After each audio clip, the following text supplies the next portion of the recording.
What's up, you guys? I'm Indy, and that's Jay over there, and we are. Yeah, I scared the crap out of him, and he jumped. I should have had it on camera, but we are here talking about indie game business, and we have some special guests. We have Gamer Guy in a Suit and Kitty from the Hidden Levels with us. Welcome, guys. Howdy. Hey, hello. Now can you hear? Now, I hope you can hear now. If not, then your ears are plugged. We got everybody. I can hear everybody. I can hear. I can hear. Oh, thank you so much for the follow. Audio works. Yeah, I did it. I did good that time, I guess. There we are.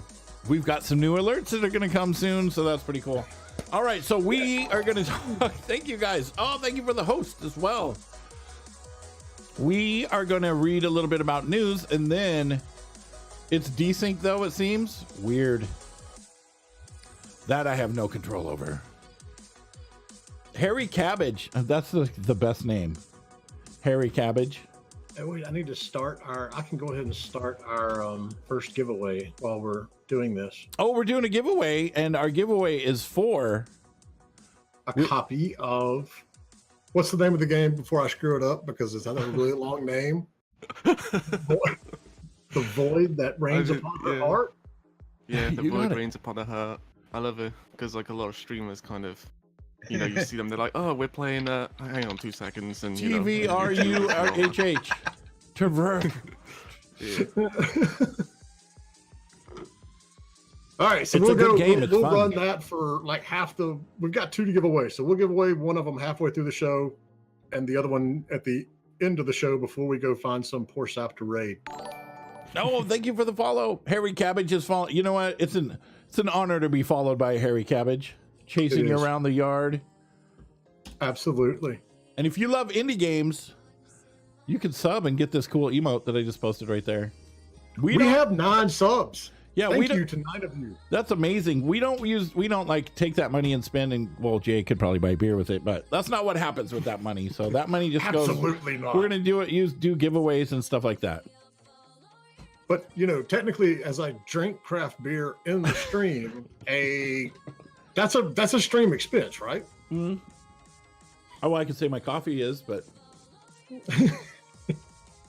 All right, so we've got news to cover first, and then we'll get to some questions, and you guys can comment about this. Both of you can comment about this. The first news is Abstractism removed from Steam store for cryptojacking. This game had a little code in there that would make your computer mine Apparently this is a thing now. I had never heard the phrase cryptojacking before that article came out. Yo, cryptojack. He has to spend money on beer kits. He makes a beer for free. Jay does not make beer. We've already had this discussion. Yes. That I tried that once. It turned out very, very poorly and toxic. But that's beside the point. So cryptojacking, yeah, mining a game, and so they removed it from the store because people. Some wise guys opened up and got in the code and said, hey, this is not right. This doesn't seem like it should be doing this. This is not supposed to be doing this. And I wonder how much money they made from that, or how much cryptocurrency they got from that. I have no idea. It doesn't say in that article, but. Well, because we have no idea how long it went on. But, you know, it's one of those things that, hey, here's something new. You don't have to worry about, you know, you still have to worry about viruses and, you know, all of this other stuff, but now, you know, somebody could put a code in the game that you're downloading and, you know, hijack your computer and use to mine Bitcoin for you or for them. I'm gonna kind of shoot myself in the foot here because I probably shouldn't say anything, but how the hell did that get past any of Steam's, like, they check your build before you're allowed to upload it. So how the hell did that get past any kind of quality assurance, quality testing, quality review?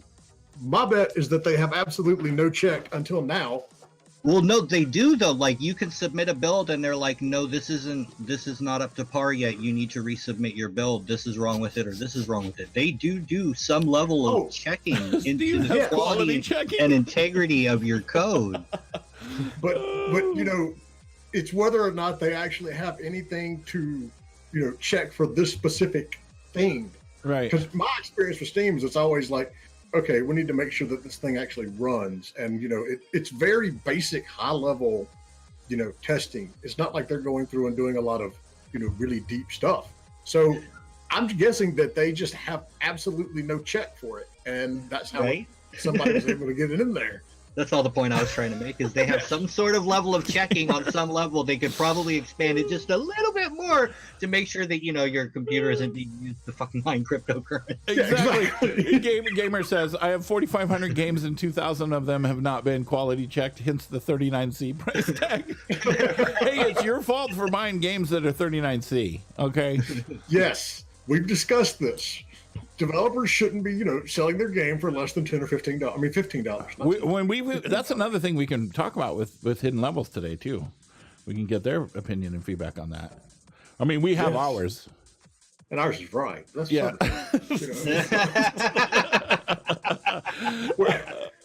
we never, hesitate to listen to wrong opinions. It's everyone's entitled to it. So yeah, absolutely. I have Bitcoin that I've had since 2014. It was worth like 80 cents, and then it went up. It was worth like $300 and something, and I don't know what it is now. Maybe worth $100. I should have sold it when it was $300, but I was like, well, let's just see what happens. But still, I mean, 80 cents to $100 is still quite a profit. Oh yeah. So yeah, I mean, it's better than a kick in the head. So, well, yeah. I would rather get $100 than a kick in the head. I mean, that's not really. I mean, if you're into that, then that's cool. But all right. So here's our next thing here. Steam active users on unusual decline throughout 2018. Why do you think that is, Jay? Fortnite. So the whole thing is, this game. One word, Fortnite. The news on this came from Sergey, who runs Steam Spy, which, if you don't know, Sergey is also the publishing executive at Epic. And so there's been people that are like, he's just saying this to, promote Fortnite. No, Sergey doesn't need to promote Fortnite, nor does he need to belittle Steam. They're making billions of dollars on that game. But, you don't have to go through Steam to run Fortnite. It runs from Epic's launcher. Well, so when you can't run Fortnite through Steam. I'm sure you could do a yeah, but it's still not through. Steam is making nothing from Fortnite. No, they're not. But if you add a non-Steam game to your library, Steam may check the then if you launch Fortnite from that, it would count as being in Steam. But that's a very tiny percentage of people that would do that. The people that play Fortnite, and they're going straight to the Epic launch. What is Survive.io? What? I don't even know. Do I want to click that? It's one of those. Fortnite is losing all of its customers to Survive.io. No. Dude, on the news we were watching, there's like people, and I mean, of course, they've always been doing this, but there's more and more and more parents are paying for like their young kids to get like Fortnite training, paying like 20 to 25. There is nothing wrong with that. But now it's just like, I mean, my kids are 6 and 9, and we're gonna pay to have a Fortnite tutor. I could pay my 6-year-old tutor me. To tutor There's, you. That's it's. I saw the article, and it was, and the one of our guests is from the UK. I'm not sure which one of you it was. It came out of an article in the Daily Mail, or the one. It was some hit piece basically on, Fortnite. And so, it got a big uproar, and, you get that segment of our population that's going, oh my God, why in the hell would you pay for a tutor, so your kid could play a video game? It's like, oh, I don't know. Maybe that because the esports industry is absolutely exploding, and your kid can now get a full-blown scholarship to a real college, not, some tiny little thing in the middle of nowhere.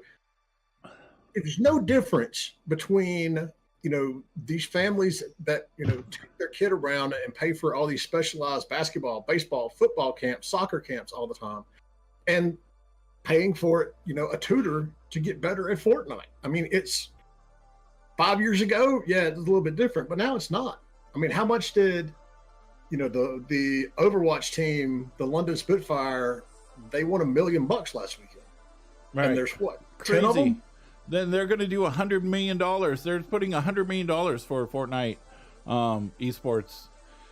And Fortnite was really smart when they made their game, because like PUBG, right? It has this level of realism graphics that, you know, in 5 years it's going to look outdated and garbage. In 2 or 3 years it's going to, unless they keep updating it.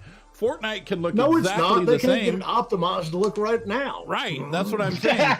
Fortnite is in that cartoony style that even in 10 years from now, it's not going to look outdated. Yeah. No matter how powerful it is, because it's cartoony.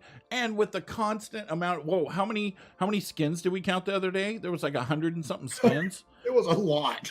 And the game's only been out a year, or what? Yes. How long has it been out? It's a year. They're doing their 1 year anniversary party right now, which Fortnite is here to stay.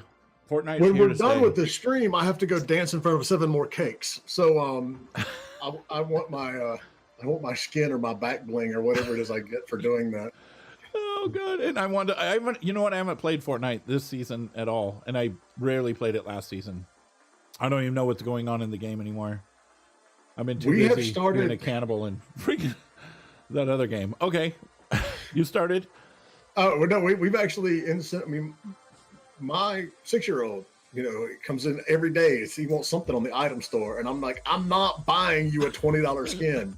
I mean, I buy them for me, but I'm not buying them for you. And, you know, go grind, son. Go grind. Yeah, exactly. But that's what I told him. I said, look, you know, because he has, you know, a worksheet that the school sent home with him for the summer. It's like, you know, they want him to read X amount of books, you know, over the summer and do X amount of journal entries so he doesn't lose his reading and writing skills. And I said, you know what? You finish all of that. You get all your books read and you get all your journal entries done, and I'll buy you a battle pass. You know, that way you like, hell yeah. Yeah. Oh my God. It was like, I'm the greatest dad ever. And I was like, we're not going to tell him that I'm using the tips from the stream to do that. I mean, no. McCracken says that was supposed to be my inside voice. Until a 1,000-player game comes out. That would be amazing.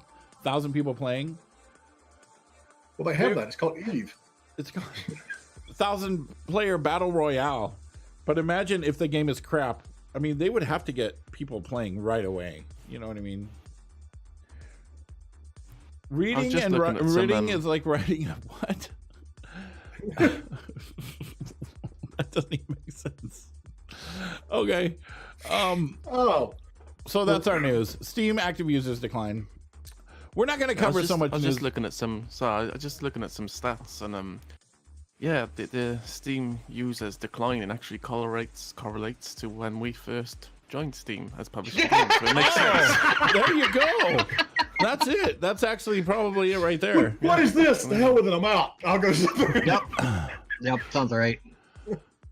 Well, you know what your tagline is: nonstop video game entertainment. So it's taken over everything. I'm going to post a link to the hidden levels, you guys. This is what's breaking Steam. When we first started publishing at the company I was at, 15 years ago, we had this absolutely hilarious, thing happen, which I still give my buddy hell about to this day. And he was going to sign, this is back in the day of, boxed product, when we actually had to ship stuff out. Uh-huh. And so as a promotion, he was going to autograph a copy of it as the executive producer and sell it on eBay, and which he did at a price that was lower than the actual retail price. I was like, congratulations, you have successfully devalued the game that we were working on. That sounds a lot like Jujus when he kind of gets his hands on things. Oh, man. Oh, Spielmaker says it could also be with the first summer with the Nintendo Switch causing a drop, which I won't argue because I use the Switch to play a lot of indie games myself. So that could be it too. Yeah, and they moved a lot of product on that thing, so I could totally see that. Look, 20 million of them sold so far. Yeah. But then Steam did what? What is that app? When did that app come out? Oh, yeah. We never posted any news about that, but... Well, it's because it's been out for a while. It's not like it's news. It's just like we just finally discovered it. So there's we did talk about this a couple of weeks ago. So Steam launched their Steam Link app, and it's only on Android. because Apple and Steam are, arguing over what should be in it and what shouldn't be in it. But I took it and I was playing it. I've got a Pixel 2, and I was playing. I could go in and start the game, and I was playing Slay the Spire on it, and I'm like, it worked fantastic. And so then I was like, all right, well, my screen is like tiny to be playing a game where I need to be reading like card descriptions. So I went and got my old Nexus 7 tablet, installed it, and it runs like a dream. I mean, on an old tablet. So, I'm not going to be trying to play a first-person shooter on there, but for a lot of these casual games, especially if you have a Bluetooth controller that you can hook to your Android, I mean, you can play games anywhere. I fired now up with Conan Steam Link. Exiles on my Android, on my S8. Of course, I couldn't see anything, but I fired it up and it ran. Did it run well? I never actually played it. I just fired it up because I have my the menus worked flawlessly. Yeah, the menus worked well. Actually, I have I think it's called a Game Sir. It's a controller, but a little thing pops out and you can put your phone right in it, so you can hold the controller and look at and it holds your phone too. But it's in my crate of PC peripherals, which I didn't want to dig into. This is going to get ugly. So, I mean, yeah, I agree. Fortnite and the Switch are probably the biggest culprit of that. I mean, we know gaming isn't going anywhere; it's continuing to grow. So, the other one, it could be. I mean, Overwatch. anything with Blizzard, they don't go through the and You're right. And Survive.io. I'm sorry, I slighted you on that one, gamer husband. But anything that's on Blizzard's realm doesn't run through Steam either. So right, we may actually be seeing the first actual competitor to Steam. We will ask them, Gary, next week, because the devs from Slay the Spire are actually going to be on the show. Yeah, they're going to be here. That'll be cool. I'm a huge fan of that game. It's the kind of game that I'm like, I'm not really into card games, and then you're like playing. Oh God, it's been like 2 hours. Yeah. Oh, I'm supposed to go pick up my wife. I actually defeated the Spire for the first time last night. I was very happy being nice. Congrats. Yeah. I love CCGs, but I absolutely suck at draft format. It's like I have no ability to put coherent cards together. I just ooh, shiny card, and I end up with complete crap decks as a result. So, but yeah. Anyway. All right. Let's talk about the hidden levels here. Oh, thank you for the follow, Moonman. Nice, thank you. So, hidden levels. Did you want to give us your elevator pitch? You want to tell us about it? They're the publisher. They don't need an elevator pitch. Everybody has to have an elevator pitch. All right, you want to? Yeah. Do you want to tell us about what it is?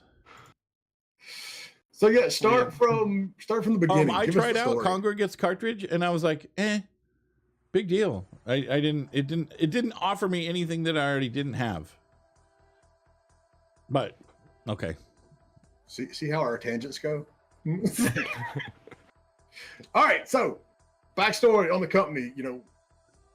How did it start? How has it grown? And how did you make the jump to publishing? Or what led you to make it? Yeah, it all goes downhill from here, people. So no. Yes, Kitty. Yeah, no. Tell them about before I joined, though. Oh, it was great then, right? Yeah, it was awesome. Everything was growing. But then, yeah, now my dog's barking because also displeased the dog. But yeah, we started basically in August 2015 now. So in a few days we turned 3. But it mainly started out as a stream team. Because we liked covering a lot of Xbox One games at the time, and there was a Twitch app with the Xbox One, but that's gone into decline. Because Microsoft bought Mixer, and now everyone's gone over there. So we kind of lost a lot of fan base on that, but that's okay.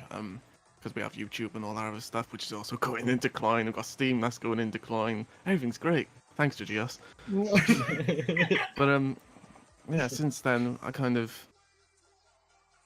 we did all the media side. We got a website, and I was like, well, the thing is, to be in kind of growing, you have to always evolve and think of new kind of ways. And I got a lot of experience with indie games and freelance kind of marketing, and I decided, we might as well give it a bash at this kind of publishing thing, and yeah, that's kind of what happened.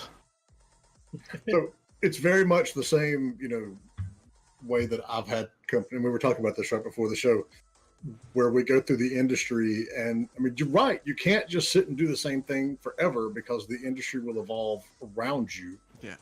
But the whole throw it against the wall and see if it sticks philosophy is valid in what we do.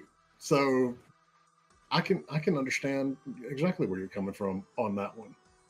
So how's it going so far? You launched in February, so you've got 6 months under your belt, one game. How is it? Is it going well? Well, if you have a look at the reviews, it's actually like 70 reviews and all kind of positive. Well, it'll say 22 because of the real, in quotation, real reviews, and then we got the kind of media reviews. But yeah, everyone who's played it has actually loved the game. They think it's amazing, and I think the actual reception was really, really good. Got lots of coverage. Got lots of good reviews. But the thing is, I don't think it's difficult. I don't think Steam give it enough attention so far, or put a spotlight on it right now. But it's okay because you always got to be kind of planning ahead. So I got lots of plans right now for the future. So there's not kind of panic stations just yet. But I'm kind of just hoping that at one time Valve will kind of put a spotlight on it to give us a little bit of more attention. They got like 800 game releases per month now, and it's kind of getting a bit crazy on there. Can't you do discovery rounds? Do no, they still do it's that? in early access. Oh, early access. Yeah, Don't do it's still discovery early rounds. access. Yeah. But the good thing is now we got a small core kind of user group base, so we're using that to just make the game even better. So we got lots of valuable feedback, and this is kind of going on to your next point, which platforms we're publishing on, because right now it's obviously Steam. So I think around February next year we'll probably go full launch on Steam. We do plan on adding Steam cards as well sometime soon. But yeah, when it goes full launch on Steam, then we're going to look at GOG and all the other kind of PC platforms, and then Xbox One, PlayStation, and Switch too. So are you prioritizing PlayStation over Switch? No, it's probably Xbox, Switch, then PlayStation. Okay, all right. No, just Now there's a curious. reason, as I said, because as I said, we've been doing this now for 3 years as a media. We actually started as an Xbox channel, and I've met loads of people on Xbox. So I think for me, naturally, with all the connections I've made on the Xbox side of things, it'll only be natural to go to Xbox first. Although I know about the Switch and the gold mine stuff, so yeah. Yeah, but I mean that gold mine is only going to last so Yeah. long. I mean, the more stuff that gets out there, it's going to become harder and harder and harder to actually, pull that off. It's very interesting as well, because I think I've seen recently in an interview, Nintendo said they want to kind of get 20 games per week now, and then 30 and then 40 games per week, and I think they need to be careful on that. Well, we talked about that a few weeks ago, and they're almost at that right now. I sat down, got bored one afternoon, and made a little handy chart that goes back to February of last year and looks at the number of releases per month per platform across Steam and PlayStation, Xbox, and Switch. And Switch is already getting up to, I think they had 80 launches in June or July. Yeah, We're gonna I saw have- that. So Hey, they're not all quick question. You type in / raffle to enter the other giveaway? Oh yeah, I was trying to type that, but then I got distracted. Good job. Okay. Just wanted to make sure. So I mean, it's going to get harder, but the good thing is, with the type of game that it is, it's a good fit for consoles. And so, because it's a bullet hell game. I mean, that's at its core in terms of the core gameplay loop. That's what I'll be absolutely honest as well. Before this game, I kind of weren't into bullet hells at all, but this game is really, really kind of newbie friendly. So it slowly introduces you into the game, and you're like, oh yeah, this is easy. I'm a bullet hell master now, and then you kind of ramp up the difficulty, and boom, you just get absolutely slammed. Yeah. That's what happened when I played it. I was like, oh, this is great. Oh, it's nice and relaxing, and then pretty soon you're like, ah. what the hell? But the great thing is you can choose the difficulty on which you scale. So if you want to keep it nice and easy, it will be nice and easy. But if you want to kind of, go up a bit and then, keep going up and up and up and then boom. Yeah. I hope that kind of answers your question. Gamer wants to know, does your game have a backdoor cheat or God mode? Because he sucks at bullet spitters. Yeah, as I said, it's a really, really good introduction to That's a good the intro. bullet hell genre. So it's definitely worth trying if you do suck at them. It does give you, it lets you in kind of like with some baby steps first, which is good because I'm the same, as gamer. I absolutely suck at bullet hell games, but I'm like sitting there playing through like the third level. I'm like, oh my God, I'm owning this. And then, it gets more difficult. What I think is interesting, and I don't know, because looking at the Steam page, it has popular user-defined tags for this product, and one of them is nudity. Is there nudity in this game? Yeah, Yes, there is. Wait until you get to the secret ending with a stripping pole and no, I'm just kidding. It's all kind of, it's just artistical, really. There's nothing, lewd or anything. It's not of the kind. explicit in any way or it's like just, in your face. Well, it's interesting because the game itself, and when I first saw it and I read the description and it's got the little content warning, and then it's like, oh, it's a bullet hell. I was like, wait, what? How do we? Because the game itself deals with some very serious real world issues with anxiety and depression and suicide. Yeah. And not to give anything away about the game, but I think that's where the idea kind of behind the nudity is she's like a little alien girl and she's not wearing any clothes, but I think it's more to express like what's the word I'm looking vulnerable, for? She's like vulnerable. Yeah, that's the word. Like she's Vulnerability. vulnerable. It's a vulnerability thing. It's like an innocence and a vulnerability. It's not like she's in your face. It's not like she's got cleavage or anything. It's she's usually turned to the side. It's not explicit. No it's cleavage, get out. You got to have It kinda- under yeah, boob. it- You it- have yeah, to it have just under boob or it's not really nudity. right, exactly. Yeah, it just to kind of keep things safe. We kind of made sure that tag was on there, so nobody was like, "Oh, hey, we saw a boob" or something like that. You know what I mean?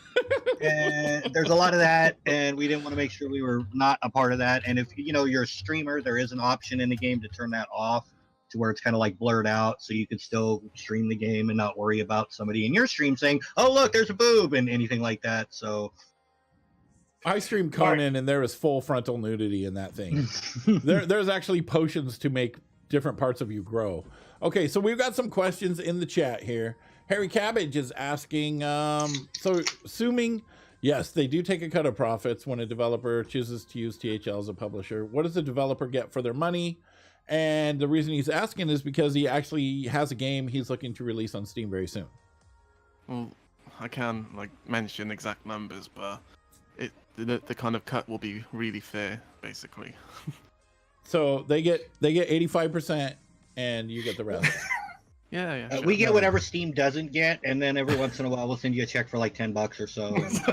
No. So yeah, that would definitely have to be. That sounds like it's the kind of thing that it's a case by case basis, and it depends on the game, depends on the product, depends on what they do. So his question was also like, what do you guys do as a publisher? What does the developer get for the money? To kind of like step in on that a little bit, like that's where like the varying percentages and stuff like that come in. Part of the reason that we kind of got into what we were doing is there are a lot of indie developers that they have, what's the best way to put it? Their focus should be on the game. They're not maybe so savvy on the marketing side or the PR side. Their expertise is in coding or in the graphics or in just whatever. And they shouldn't be taking time away from developing the game, working with, but either if it's by themselves or with a team, they could devote all that time and resources on the game as opposed to worrying about a marketing campaign or a PR campaign or somebody handling their Twitter or their Discord or that various type of thing. That's where we would step in. And we know that a lot of times that studios, especially independent developers, they don't have the capital to get into that. What we can do for them, we're not the highest capital either. Obviously, we're not millionaires.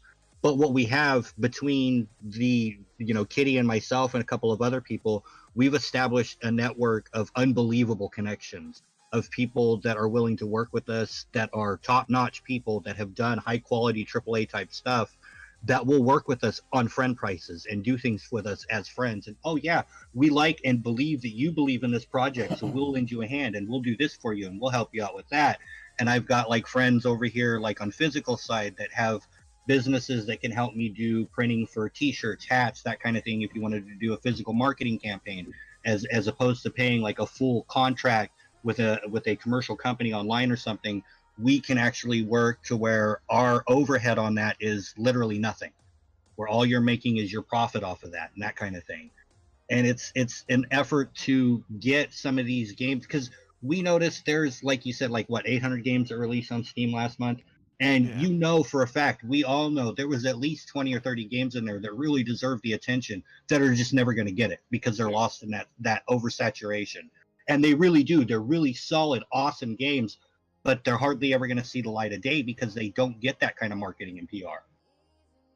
Yeah, and that's always one of the toughest part about this industry is seeing games out there that you know should be doing well, but you know they just don't have the visibility. Right.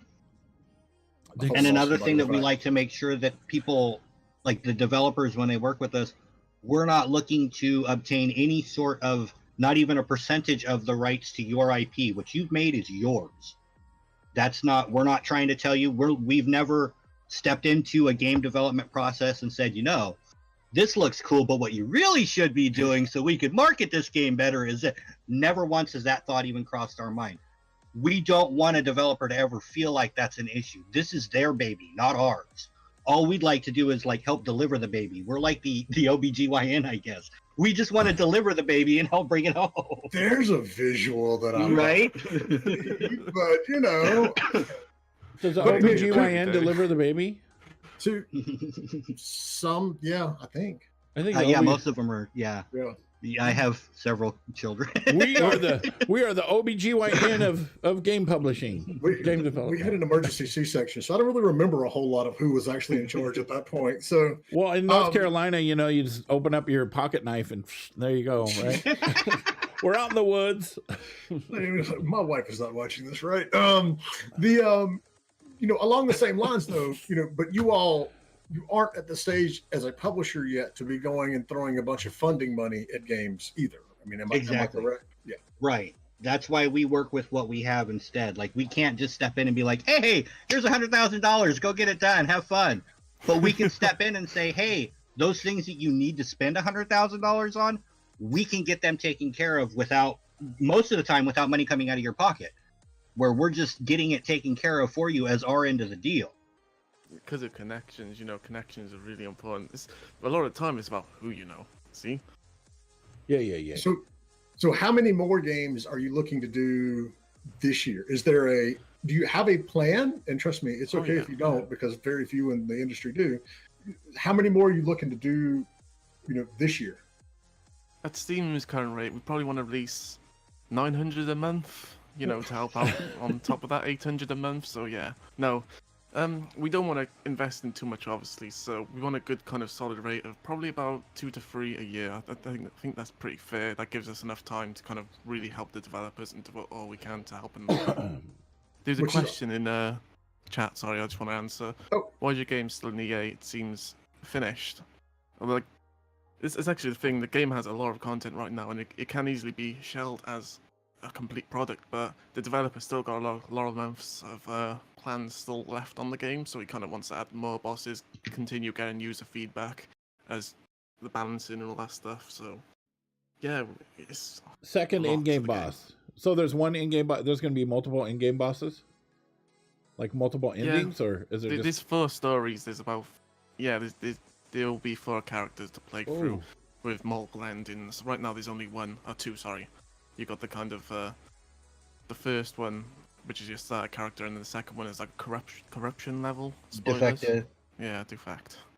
So Nice. so oh yeah, as for the update, the update isn't going to be today. It's going to be tomorrow. I probably should have posted that in notifications. Ooh, Sorry, dudes.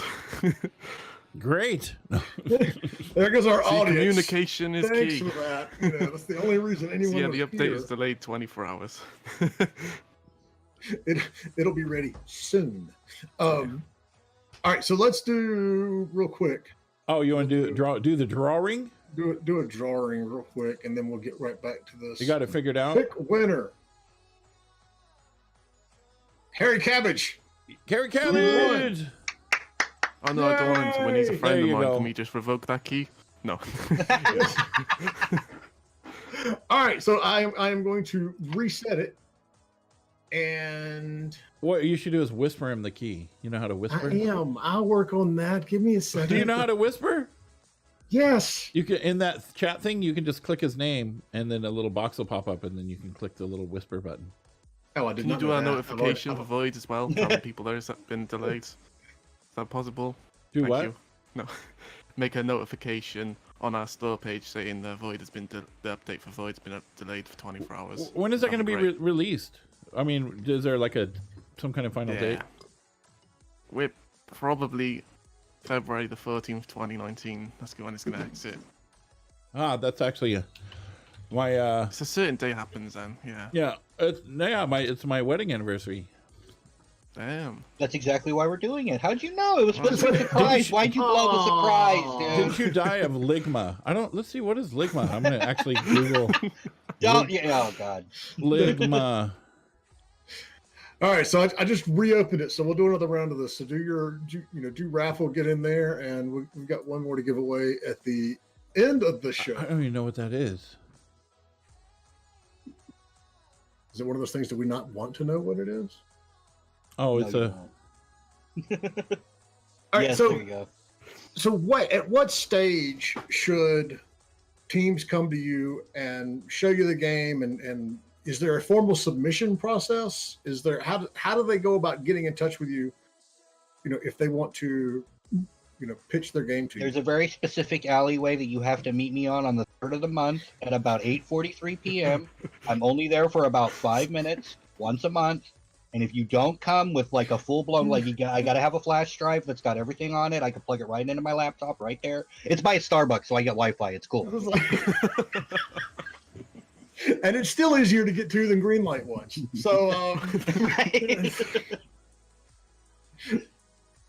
What? No, basically, just we're not picky about like if you want to come to us personally, that's fine. If you want to come to us as a company, that's fine. You can reach us via contact us on the website. We have the emails on the website, of course. And then a lot of people, Contact for us, the but- most part, contact us via Twitter or Discord, just directly.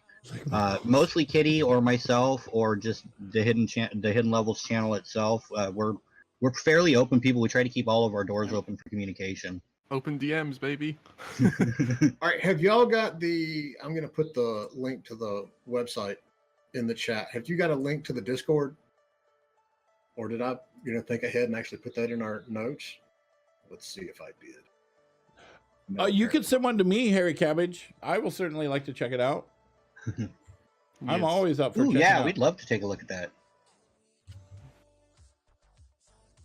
Yeah, nothing's genre specific. We're not, and it could be basically, I mean, you could have an idea for a game and that's cool and all, but if you've got like at least a demo, something we can look at, even if it's just a rough tech demo that we can, okay, look, you've got something, you're serious about this, you're committed to it, then we can commit to you at the same time. You know what I mean?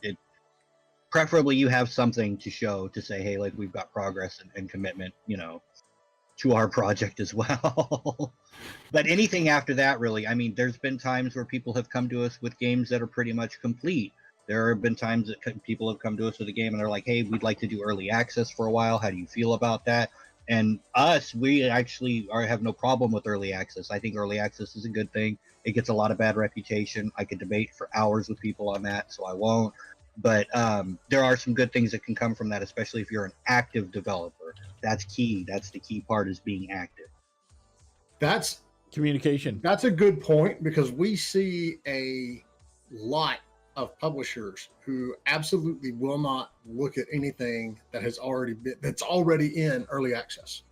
It's not the majority, but I would say easily 60 to 70% of the publishers that we deal with, don't even want to look at it. If it's already in early access, they're like, nope, we can't do what we want to do, and they won't look at it for any, And that's what it is. I mean, I'm not trying to put words in anybody's mouth, but in most cases, it's probably because they have plans for what they would like to do with that person's IP, and it's too late in the process for them to be able to do that. Yeah. All right, so where can I find a link to your Discord server, because I'm in it, but I don't know where they. Kitty, you got the link for that? Yeah, let me just try and remember off my head. It's PU9. No, I'll just get the link. I can't remember my wife's phone number most of the time. Don't be like, rattling that out in there. Yeah, just drop it in chat so everybody knows. Everybody knows where to find you all. So, what you just said. You're not set on a particular genre or platform, or there's no absolute type. So, given the fact that I'm just going to call it the void, because I'll stumble over it like everybody else does anyway. Given that it goes with and deals with such real world, very serious issues, is that a pattern that you want to continue to pursue with other games, or is it just one of those that just happens to be the first one that you're doing? It's just, it's a passion project, and with this, we really felt the passion gone into it, and, it explores serious subjects, but again, I don't think they should, serious subjects should be quietened down. It should be, raised awareness of these things, so I was totally on board with it. No, I mean, but are you looking for... So I'm going to see if I can ask the question a different way. I agree. I mean, I love the fact that we've got, games out there and we're using our medium for things other than just like how many zombies can you take down in a session. But are you open to games that don't necessarily deal with that, or are you more likely to take games that do deal with real world issues? Well, it's both the same, really. But as long as you have a game and it's fun to play, and we can kind of have fun playing it and feel the same that you feel about it. Because right now we're working on, we're getting ready to announce a second game, and it's kind of like a action side scroller kind of old school slasher map type thing. So yeah, and there's no kind of depression, anxiety in that. It's just basically kill some fucking demons, right? So yeah, that should give you a good idea. But, Yeah, having a message is not like a hard and set requirement, but I mean, obviously, if you've got something like that, it might be getting our attention a little bit better, because obviously you've got more of a passion involved behind your project and stuff like that, but it's never a requirement or a necessity. That's what I need to know. Andy, have we got any new questions that we missed in the chat? Nothing serious. All the fun issues. Nothing super. Oh, do you prefer a certain file sharing method for getting the tech demo to you? Yeah, about that kind of alley. Flash drive, 8:43 p.m. in the alley on the 3rd of the month, which is only in. That's tomorrow. So I mean, good timing. No, it doesn't really matter. I don't think. Google Drive. As long as there's no viruses or anything on it. Right. Well, you can virus my PC if you want, don't you? As don't mind having an not, excuse away from work. Crypto mining you, as the cryptojacking or whatever the phrase was that we used. Oh no, you can crypto jack me off all you want. So, what has been the biggest hurdle that you all have seen going from, streaming team to media outlet to the big jump to being a publisher? I don't really think there's been any kind of hurdles, because we've been in media. It's given me, and GGS and the rest of the team, lots of experience about the media side of things. So when we jumped onto publishing with my marketing experience as well and kind of directing people, it helped a lot with the, Why are you making that face? Sorry. No, because I'm watching Indy change my size, and I'm like. I was like, what stupid things am I saying now? I'm gonna play the game while we're talking. Can you make me less fuzzy back here? Oh, I can totally do that. How about this? Right there. How's that? Oh, much better. Yes, absolutely. No, but I see what you're talking about. Let's see here. Yeah, but on subject though, much prettier. We started off in media and kind of moved to publishing. We did get a lot of experience on the media side, so we know how to curtail to the media outlets, contact them, how to handle them, so they help. Obviously, us with we've done collabs together. Now we're publishing games. Have at it. But I mean, and that's the key. I mean, you've approached it from a much more accessible angle than companies were able to, 5, 10, Yeah. 15 years ago. We've seen, since digital became a thing, we've seen a lot of PR and marketing firms step into publishing. But, now with the growth of influencers and streaming and all that sort of stuff, it's very cool that that's where y'all started. And that's, now you're publishing, because so much of publishing and marketing a good game or a game at all, deals with, getting it in front of the streamers. And, you've already got that down pat, so you're good to go. Yeah.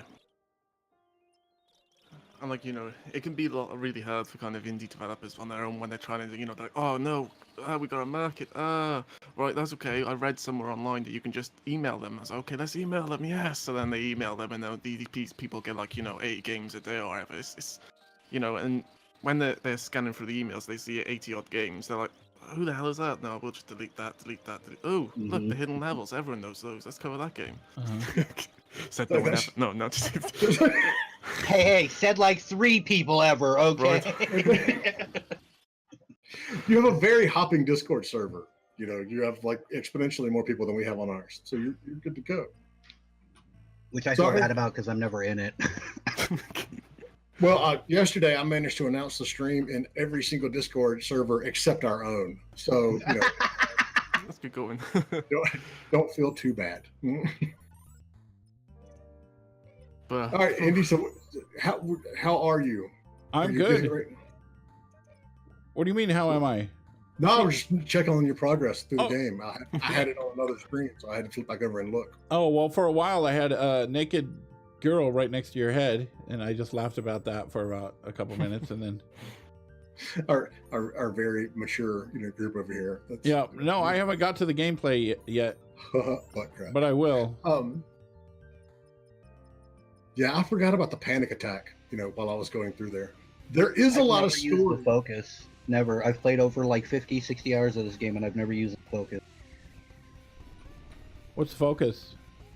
It slows you down a little bit. Slows things down a little bit. It's bullet time. It's that right there? Not the panic attack, but the focus. if you're playing on the controller, it's left trigger, I think. No, I mean all I have is A and this button. It's the one which makes you move slower, basically. Yeah, so it's the one that makes you move slower. Precision moving. So when there's a lot of bullets, it actually really helps out one. Huh? I don't have it apparently. Oh yeah, I think we sent you the code which don't have that in. So yeah. we sent you the copy which makes you look bad. I thought that was my copy. No, you had the extra handicap copy, and you still kind of, Right. I still couldn't. How did you do that big super shot? I held down a button and then let go. Ah, yeah, it's a charge shot. I didn't read that completely through there. So while Andy's playing, you did. Any other questions out there in terms of? I mean, do you guys have?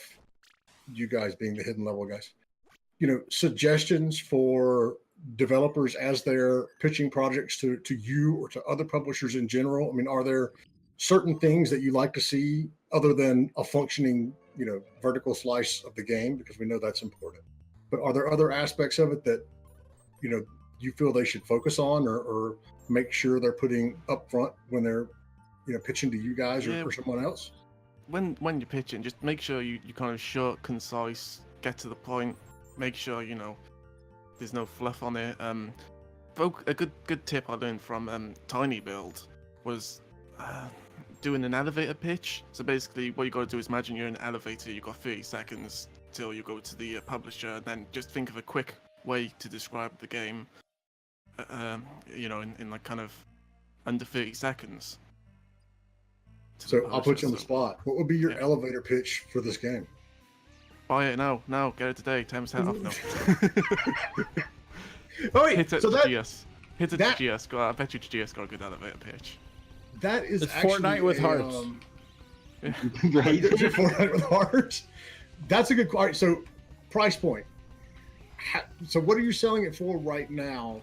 I heard you guys Seven- wanted to fight about this. Something about indie games shouldn't sell for a certain amount of money or something like that. Yeah. I brought flamethrower and a handgun and a baseball bat, and I'm ready for you. Like, go ahead. I live in the mountains of the American South. I guarantee you I have you outgunned. Oh yeah, I live in a little part of California that's really poor and just right by those kinds of mountains too. We've got them mountains right up by those, right in my backyard there, buddy. So it's all right. I'm good. I'm in UK. All right, and Japan and all California that Mountain stuff, Man. So, all right. So, what's the price tag for early access? $7.99. Okay. And so, oh yeah, there. If I scroll down far enough, it's right there. All right. So, how did you come about picking that price? Because yes, what I always harp on, and Indy and I somewhat agree on this, is, an indie game should not be sold for less than $15 because you mentally devalue the brand to the consumer. That's our opinion. Yeah. First counterpoint to that, Devolver Digital is doing pretty well, and they have this whole tagline about indie games. I just wanted to throw that out there. But you broke up right as you said that. What was their tagline? Oh no, not our tagline. Devolver Digital, they're doing pretty well right now, and they have a tagline about having $10 indie games. So I just wanted to throw that out there. Well, that's a very good, that's a very good I analogy. think as a new publisher as well, we wanted to kind of put like a low introductory price as early access only, just kind of 'cause people, it's our first game. If you're coming across it, you're like, oh, who are these? Why should they be $15? But yeah, it's also a good kind of question to put your game as on $15 as well, because as you said, it does like show like, hey, this game is worth $15 and all that stuff. But All right, hold on. I'm cheating and I'm looking at Devolver's page right now. They don't have anything under $15. Oh, the older games. Yeah, they do. All right, I lied. I went to the next page. You're right. Yeah. And you also have to remember how often they're on sale and for how cheap they're on sale for. And see, and that's part of my reasoning. It's like you're always going to be putting them on sale, and there's that whole Amazon mentality of, if you send a customer a thing that says, oh, it's 80% off, even if, what Amazon has actually done is jack the price up 50% in order to take 80 off, you've got that, you've always got that ability to make it cheaper, but you've never really got the ability to make it more expensive unless you're coming out of EA into, a full on release. At that point you can go, yes, for our, early adopters, it's $8, but as soon as we go live on whatever day, it's going to be 15 to 20. And that's pretty much the plan. Yeah. Well, see, we're not completely disagreeing on everything. So there's a question: $15 regardless of content volume is the first question, and also second question regardless of platform. We've talked about $15 regardless of content volume, and if you don't have $15 worth of content for your game, maybe you should make more content, right? Yeah. I don't have any argument against that. There's definitely $20 worth of content in this game. And I'm cheap, so $200,000. No, but, I mean, I am all for people making smaller games and experimenting and doing things that aren't necessarily the tradition in games and doing games for art and all that stuff. But when you're on Steam, and this is what we come back and we talk about a lot, is if you want to keep doing this thing that you love, that thing being creating cool games, you've got to find a way to make money on it, or you're going to have to go get a real job and you're not going to have time to do anything that you really enjoy. And so if you fall into that sector where you don't necessarily have enough content to do $15 games, doesn't mean you shouldn't release it, but there are other options. Price points on like Itch.io are lower, and there's a lot of new ways of coming out. But to be competitive on Steam, it's if you can't justify that $15, then you should probably put some more content in there. I have no problem with most of that. So what was the part you had a problem with? I think there's plenty of games on there that don't have $15 worth of content long on and a $4.99 price tag's perfectly fine. But then it's like you're selling to a different audience. Well, right. Okay, but hear me out on this. All right, look. Say Okay. I'm even if I'm not a team. Say I'm just a 2-man team, right? And we were able to put together a game. Not a problem. We were able to put together a nice little game that people like. Maybe it's a virtual, like a visual novel or something. And we Okay. can go on there, and maybe it only takes you an hour or two to finish. So to me, an hour or two visual novel, it's not worth that much, right? But Right. maybe it's really funny, or maybe it's got some really good voice acting in it, or maybe it's got like a good story to it, something like that. It might end up being worth $4.99. Nobody's going to pay $15 for that, but it could be worth $4.99. And I will make an exception when you are dealing with visual novels, because those to me are a different genre. I mean, they're obviously a different genre, but they're a different beast. You know, there's a different expectation of price and value on those versus what we'll call regular All games. right, well, I'll take it to the next step then. How about a game made in RPG Maker? Yeah, I mean, I have no problem with RPG Maker. Okay, so if I make a good game in RPG Maker that really only sincerely has about $5-10 worth of content in it, but it's really good. It's a solid. You play it for 2 hours and you're like, man, I'll probably go back and play that again sometime. That was a really good little story. It made me laugh. Is that not worth being sold on Steam for $5-10? Yes, it's worth being sold on Steam for 15. Why not 5 or 10 though? Nobody's going to pay $15 for a 2-hour game. Well, that's arguable though. All right, so and this is I'm going to blend this in with Tear, and I'm probably going to crucify your name, buddy. But Tear News question. He said, you know, another question: if you're pricing higher because you expect a discount frequently, isn't too much discounting going to hurt the perceived value of your brand just as much? So, my opinion on this, even with the RPG Maker, you know, analogy, that type of game, if you sell it as a base price of 15, especially if you're building up, you know, wish list people, every time you drop that price, whether you drop it 10%, 40%, or 60%, or 80, or whatever you drop it, you're using Steam to send a ping to those people, and you're basically getting free marketing. So I'm not saying that it shouldn't be on there for $5. I'm saying there are alternate ways to sell it at $5, which you may find work out better for you. If you just sell it for $5, then you're not actually getting as much of the, you know, impact and bonus of Steam's free marketing that they do for you if it's on somebody's wish list. My thing is sell it at 15, put the final price at 15, and then, you know, do discounts. There's no, and so, you know, to the question about discounting too much, to my knowledge, there's no tracking mechanism on Steam to show someone how often it's been discounted. Yes, if you run it at a discount in perpetuity and every week, you're going to do something to devalue it. But, you know, there is a way to track that. Yeah, I'll tell you right now, there's a couple of different websites that my friend FC has shown me, and there is a way to track that. There's also a way to track when it's been at its lowest price ever, when it's ever been bundled. Oh yeah, I've seen that. Track all that information, and I'll tell you, as a buyer, as a consumer, if I see a game and it's always on sale, you know what I say before I buy it? Shit, it's always on sale. Let me go look at something else. Exactly. No, so if I see something and it's consistently discounted, that might actually work against you marketing wise, because I know I'm not the only one that do it. My old circle of friends does that. We look at stuff and we always talk about, hey, that's down, you know, it's 80% off. Yeah, but it's always 80%. Oh, okay, let's look at something else then. So, I mean, it could have the reverse effect of positive marketing, just in the fact that I'm looking at it and I'm like, yeah, but I don't really feel like I'm getting a deal because it's always that. Let me go find something where I'm getting a deal.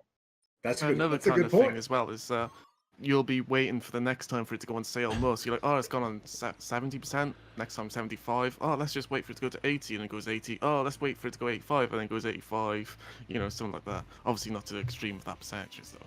Well, I mean, we all do that. I mean, we know after you've been buying X amount of games on Steam for a while, which publishers are willing to go, you know, how low. Right. Yeah. I mean, I absolutely love the Total War games, but I know that, you know, eventually they're going to hit at least a 50% mark, if not Paradox. lower. Yeah, all the Paradox. When I see Paradox DLC, I'm like, oh, I want that. But you know what? In about 6 months, I can get it for about 50% off. So I'm not even worried about it. Yeah, exactly.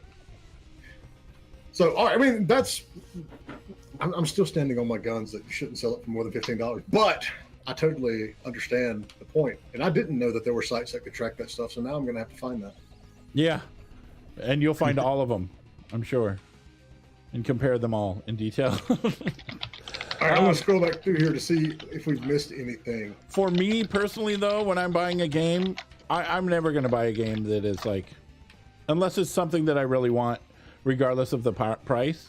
But if I'm looking at, if I'm just browsing through games, I'm not going to buy a $5 game, or I just won't. But that's me personally. I just feel like, well, why is this game priced at $5? Is this priced at $5? It's probably short, or it's probably, but that's just me, because I'm probably not going to like a 2-hour game, which is kind of silly because I play games that are longer, and I'm like, oh, I played it for 2 hours, I'm done. So, but see, that's just my human logic. You know what I mean? And I thought about this last night while I was playing, Slay the Spire. I remember, I guess it was about the time Diablo 2 came out or whatever. And, I knew in the back of my head, if a game didn't have at least 20 hours of gameplay in it, I wasn't going to play it. And that was like, or I wasn't going to buy it. That was 10 years or so. And now I sit down and look, and I've already got 13, 14 hours in Slay the Spire, and I've got other games that I have thousands of hours in. And he started playing Slay the Spire this morning. I've had absolutely nothing done all week. Yeah. I've got like 260 hours in that game. I totally understand. Yes. See? And it was yesterday morning. I sat down and I was like, oh, I'm going to do this daily clown thing. And right? An hour later, I'm like, oh my God, I'm not dying like I usually do. I need to do some work. But so, I think the expectation for the consumer is more gameplay now, especially since we've gone to a world, that is, you can't just launch a game and be done with it now. People expect content updates. All right, so exclamation mark raffle. But then again, these are just different opinions. You know what I mean? I mean, that's people why we're here. There's I'm sure there's people out there that's like, oh, I am only not going to spend any more than $5 on a game, and they look specifically for that stuff. All right, so Gary wants to know. Yours is wrong. No. Gary wants to know: is Maiden City still being worked on? No. Sorry, Gary. Still being worked on, yes. Still being published by us now. Ah. But as I said, that's because we're really fair with the developer, and after so long, we kind of both have different views of how we should progress. So I just figured it would be bad to just go on each other's terms, and he's a good developer, good game, but just weren't for us at the time. So. And that makes perfect sense. Because you don't want to be working with something that you don't believe in anyway. Yeah. It's really hard to work on things that you're not passionate about. I don't know. I'm still catching up in chat here. Or to do things that, like when I was animating, I also know how to rig, but I hate rigging, so I never, ever, ever, ever would put that on any kind of resume ever, because I do not like rigging. All right, I think I've caught up. This Is the Police too has that has balance issues. I'll just go ahead and say that. The people that are complaining that has balance issues are correct. I see Gary asked that question, but yeah. No, I love the game, and it'll be really nice when they can fix some of that. Because there's nothing better than having about your whole kind of police section saying, oh no, I want a day off, I need a rest, I need to go back to get my toothpaste or whatever it is. Which I get it, but it's RNG generated, and you can tell it's flawed. When I had one specific police officer who would not work by themselves, but would also not work with anybody else. You gave it two traits that make sounds it like me. to fucking utilize in any situation. So, that is a balancing issue right there, big time. Right? I think once they get that kind of sorted out, though, it's really cool. Especially the kind of XCOM section with it. Yeah, with the tactical combat and everything. I really like where the game's going. Need to work on some of those technical issues. I was not aware of this one. So it's basically like a management game for police? Yeah. kind of. Very dark. There's a whole story there. Yeah. It's the sequel to another one, and the story it does continue from the first one. You do well to play the first one before the second. The first one was mostly the management aspect and getting through the narrative choices and stuff like that, but the second one also adds like a tactical XCOM style combat to some of the to some of the call responses and stuff like that. So it's very interesting, and I really like the mechanics and everything and where it's going. It just needs work on the fatigue issues and the officer traits. It's all so random that, like I said, you get some things that line up, and you're like, okay, that makes this person completely useless. I think that's what happened to me yesterday on, Slay the Spire. Is the random relics I kept getting were making me like immortal, and I was like, Right. it doesn't matter what I do, I'm good to go in here. Gary So says a reviewer described it as if you're playing XCOM 2 with the cast of Police Academy. That would be awesome. Kind of, yeah. It's not Hilarious. just that though. It's not just a police academy. It's a corrupt police academy. It's Yeah. so much Oh corruption. yeah, everything's I love corrupt. it. Yeah. Everything's corrupt. The whole And it's reason like a you're there is gritty because kind you are of- corrupt. Yeah, it's like a really gritty, adult-esque kind of theme to the game, and I love it. They called the original one Gigia Simulator because that's how dark it was. It's interesting. The first one was like overwhelmingly positive reviews Yeah. across the board, and then this one is mixed out of the gate. It's because of the balancing issues, and there's been a handful of people who don't like that they've kind of added the strategy kind of part of it in because they're trying to incorporate too many genres, and that then takes away from the kind of primary genre. But it's all very interesting, so Yeah, I like it. I like the addition to the tactical combat. I do too. But then I've always liked that kind of thing anyway. I mean, I'm a huge fan of turn-based strategies and tactical combat games. I love it. Ugh. Hate strategy games. Andy hates Look, thank check you. this out. I hate I'm them, gonna- I'm but gonna- there's I'm some gonna- that I have fun with, for sure. I'm gonna steal a sliver of airspace. If you do, there's a game you should check out called Space Trader Frontier. I highly, highly recommend it. It just came out of early access yesterday, and it is one of the most amazing. I wish we could have published it. It is one of the most deep and amazing games I've ever seen and played. It is absolutely breathtakingly astounding. I have no words for it. It is that freaking good. It's called Space Trader. Frontier. Dang it. There's turn-based ship combat, there's turn-based crew combat, there's crew management. You have a crew of like 30 plus people, and you individually manage each and every one's skills and stats. There's like so many different ways to play the game. There's narrative branches to story, so you can play a different game pretty much every time. I mean, it's fucking amazing. Can you name All right, everybody? That's the important part. Space Trader Yes, you can. Frontier. I do believe you can even name them. That's I the don't- most important part in a game like that for me. All right, I see Space Trader Merchant Marines. I like the music in this game. I'll put the link in chat for it. You got the link? Yeah. Oh, there it It's is. in chat, Yeah. Thank you, man. Die. Space Traders. I was looking at this the other day. I recognized the art. Oh, great. It is. Yes. Yes. Dream fulfilled. It is almost overwhelming at first. The first run I played just so I could see how the stats influence everything, because you can even create your own class right at the beginning of the game. You can choose your own base stats, or they've got default type ones you can choose, because you can pretty much choose to be like an explorer or a pirate or a merchant or a rogue or a bounty hunter. It's amazing. Where is? Do you Tom- know the team? Yeah, I do. Tallner Can said, you, I would love to get them on the show. or The Gary. Trees Brothers? Yeah, I can put you in touch with them. They're really cool guys, man. Gary This is the says, first- any new mode you're currently working on for the Void?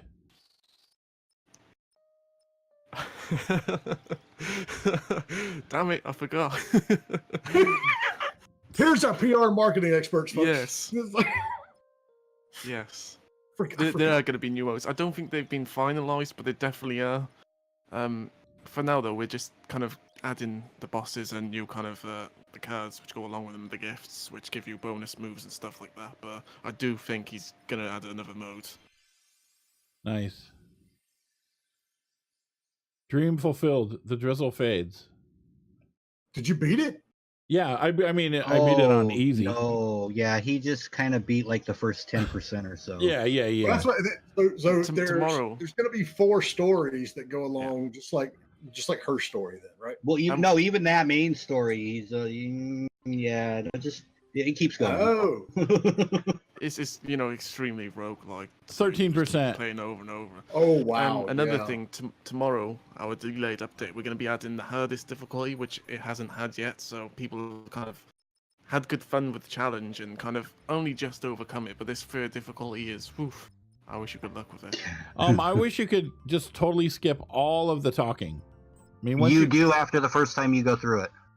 No, I'm going through it again, and it's not. I thought we letting... skipped through the first. Oh no, it's just the story parts, baby. Maybe did you? No, it's telling you about radiating. Yeah, it's giving you different information this time. Oh,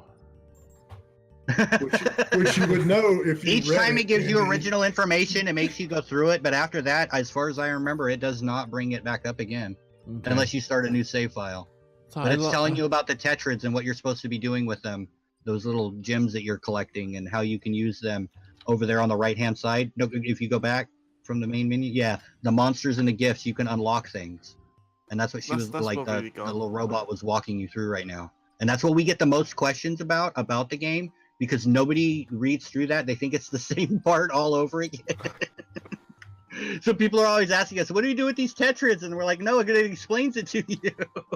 But like over the last few updates, we have kind of got that much better, because at first it didn't even explain it. It wasn't even there at the beginning. Yeah, I got a so we were heart just cookie. in Twitch chats going, "Oh no, this is what you do in the Twitch chat." It was I'm great. hungry, great and now fun. we're looking at heart cookies. It's like, I want Yeah, a see, now heart that you've cookie. unlocked those, they will appear, and when they appear under the boss, you'll see it. You'll be like, oh, okay, I know I'm going for this particular gift. So if there's certain gifts that you like to aim for, you'll be able to see those. They won't be question marks under the bosses anymore. So it becomes much more strategical, and that's Oh. what really got me hooked into the game. Is unlocking the items, then running through, and then actually turning it into more kind of strategy on what bosses you choose and what gifts they give you. Oh, I Absolutely, get that's it. what got me hooked.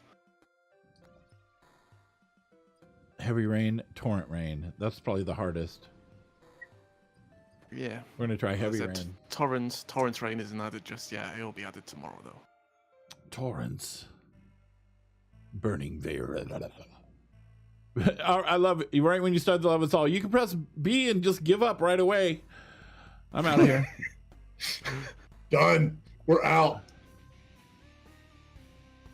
Here we go. And Does it's your the same ship thing up- is true for the monsters. As you collect those tetrads, you can unlock the monsters as well, so that you can take them on in a quick play style game.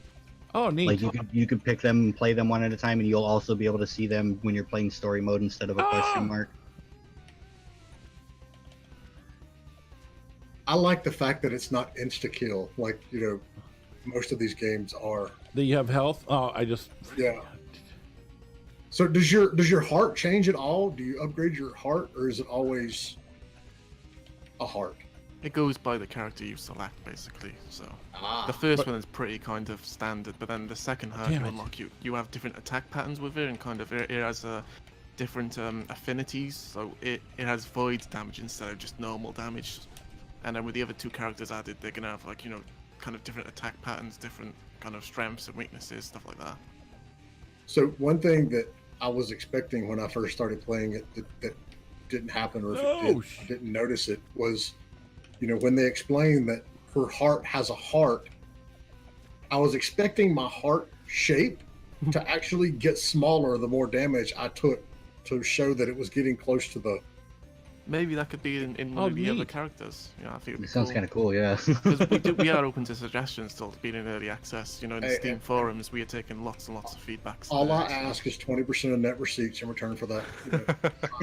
Little tidbit again, of meet us in the wisdom alley. right there. I'm sure we He's can just do trying to Damn get it. us to jack the price up to $15 now. Any item Double is the gift price for you, and no adding like discount. a teddy bear. Will there be a Oh, robot sorry. girl character? Robot elf girl. Her heart was broken. I broke her heart. That's what I do. I break their hearts. There's so many cracks in it. Nobody could love such an ugly heart. That's rude. But see, it's in red, like jiggly art. That's the monsters talking to you. It's the bad guys. Yes. I like it. I think it's cool, even though That's I the do, strongest even though point, I do Lars. I suck think at is it. his, I think the strongest point is his accessibility because other bullet hells, I don't think there's one which is like really accessible. There's not. give It's not. love. It's not like you can go. just freaking hardcore. Just boom. I want to just kind of take baby steps into the bullet hell genre. That doesn't happen. So It's yeah, like swim. All right, dodge so 6,000 bullets, otherwise you suck. exactly. All right, last call, everybody. We're going to give away one more copy of this. So do your Fine, I'll stop exclamation playing. mark Jeez. raffle. That was fun. I got to like do a stream and play the game. I like that. That's my new job. I just play the game in the background and go, yeah. Dude, can I do that? Reaffirmations. Yeah. See, the problem with you, GS, is that the gameplay would be really bad because you're in control, so you just keep dying to something over and over. Look, and make we'll the just game look overlay way somebody worse else's than- gameplay and we'll pretend I'm Yeah, playing. it could be like There you when go. when Yeah. Snoop Dogg did the SOS stream. Did you guys ever see that? No. And he I mean, I heard about it, but I he was never like saw it. acting like he was playing, but then he's got both hands. He's got a drink in one and he's smoking in the other. And so it was obviously not him doing the gameplay. He was just talking. I I remember heard. That's hilarious. there was this one stream as well. I think it was the Super Bowl. or Something he actually streamed the Super Bowl, but he was pretending to play it. Oh yeah. Oh, I remember that. Yeah, That story was absolutely great. He had the controller in his hand and he was just reacting to the game. We've all done that to our kids. It's like, here, Yeah. you give them a controller that's not hooked up and they're just entranced, that they're playing. It was It's what we did as kids as well. When we had a friend who want to play with you, like, yeah, sure, here you go. This controller works totally. yeah, exactly. And It, then- it was then they UFC. figure it out. It was UFC, not Super Bowl. Sorry. Yeah, once they figure it out, they start coming to you and wanting, back bling. The best For part their- is for when you're their- like you give them something that's not even a controller, but they're playing. Right. Read the calculator. Yeah. Here's a biscuit. There you go. Biscuit. It was like pressing the biscuit with their thumbs. That's All right. hilarious. Anybody else? Yeah. Any other Last call, questions for free these copy? amazing people? I'm going to Exclamation mark raffle. Better enter right now. Exclamation mark 5, raffle. 4, 3, 2, 1. Yeah. Tall new. I don't know how to say that. Tall new. Congrats! What's the story of Defect and Base Girl? That's top secret stuff. You Yeah. got to get that far, man. You got to unlock the game. Gary loves this game. That's all in the in-game content that you have to buy. The base game is $7. DLC, baby. Yeah, season pass, DLC, loot boxes. We're gonna add it all. Woo. $20 easy for those things. No, it's Yeah, that's where our game price actually jacks up to over $30. So Mhm. even though it's $7.99 now, so yeah, we got you covered. Don't worry. That's awesome. All right, so any other questions for our friends from the hidden level? Take that as a no. Thank you both for coming on. It was fun. It was awesome. Oh, thank you guys. It Yeah, was fun. no, we had a blast. We'll have to get a whole bunch of publishers in here and have a battle royale over Over with that game that Gamer put in there. What was that called? Survive. Yeah, no, let's do that because we'll just hide in the corner and then when they're all dead, we'll come out and be like, yeah, we won. hide in the bush. That's how I play Fortnite. Just hide until the top 5, and then that's what I do. All right. Wonder what caused Base Girl to be stuck in the cave. Gary's got sad questions and for you scared. guys. She's sad and scared. Scared. All right, thank you guys so much. Peace out. We'll be thank you. back next week at Wednesday at 11 a.m. What do we got next week, Jay? Oh, it's in the events down there. I know. Look at that. I've been like on this week. I've way ahead. So Wednesday we've got Mega Crit talking about Slay the Spire because Yeah. they have that story that we've all been through. Two buddies in college are like, let's make a game, but then they did it, and it's sold to over 1 million copies so far. So we're gonna find out exactly how they did that, so we can all replicate it. Yeah.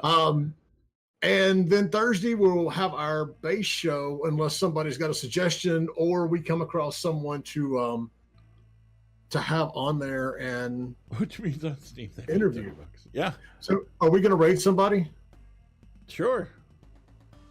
All right, let me see who we got here. Kitty, JB, you got any suggestions? Can we Hey, raid who did the other music on this? channel? The developer did.